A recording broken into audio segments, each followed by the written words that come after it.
Okay, इसके बाद देखिए, जब वो मात्र 11 वर्ष के थे तभी उनका विवाह हो गया था, पर वो ज़्यादा दिन तक सफल नहीं हो सका और उन्होंने बाद में जो बाल विधवा औरत थी शिवरानी, उनसे दूसरा विवाह कर लिया। मुंशी प्रेमचंद हिंदी के अन्य कवियों में से एक थे जिन्होंने अपने साहित्य में किसानों, दलितों, नारी वेदना और वर्ण व्यवस्था की कुरीतियों का मार्मिक चित्रण किया है। यानी कहने का तात्पर्य यह है कि समाज में जितनी भी कुरीतियाँ फैली हुई है उनका उन्होंने अपने साहित्य में वर्णन किया है। ठीक है, वे एक ऐसे साहित्यकार थे जो समाज की वास्तविक स्थिति को गहरी दृष्टि से देखने की क्षमता रखते थे। उन्होंने समाज सुधार और राष्ट्रीय भावना से ओतप्रोत अनेक उपन्यासों और कहानियों की रचना की।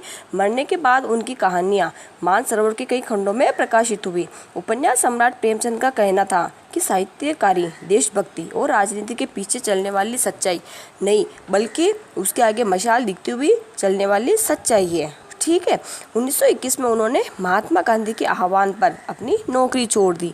कुछ महीने मर्यादा पत्रिका का संपादन कार्यभार संभाला। 6 साल तक माधुरी नामक पत्रिका का संपादन किया। 1930 में बनारस से अपना मासिक पत्र हंस शुरू किया और 1932 के आरंभ में जागरण नामक एक साप्ताहिक पत्रिका और निकाली।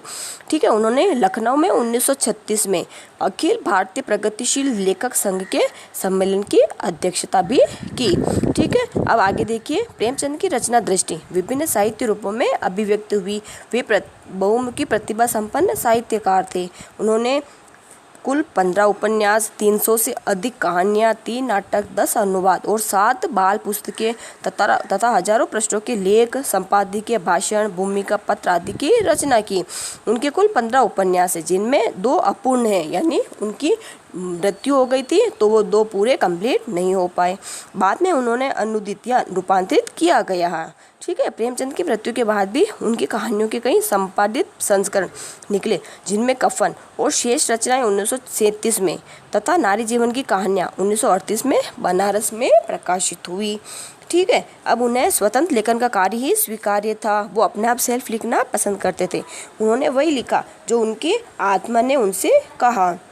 उन्होंने पटकथा लेखन का भी कार्य किया, किंतु यह कार्य वे अधिक दिनों तक नहीं कर सके। यानी नाटक लिखने का काम भी उन्होंने किया, परंतु उनका उसमें ज़्यादा दिनों तक उनकी रुचि नहीं रही, क्योंकि उन्हें निर्माता निर्देशक के अनुसार कार्य करना पड़ता था। और वो क्या थे, स्वयं स्वतंत्र रूप से लिखना पसंद करते थे। वो किसी के दबाव में आकर लिखना उनको अच्छा नहीं लगता था। इसीलिए उन्होंने क्या किया, पटकथा लेखन का जो कार्य था उन्होंने बीच में ही छोड़ दिया।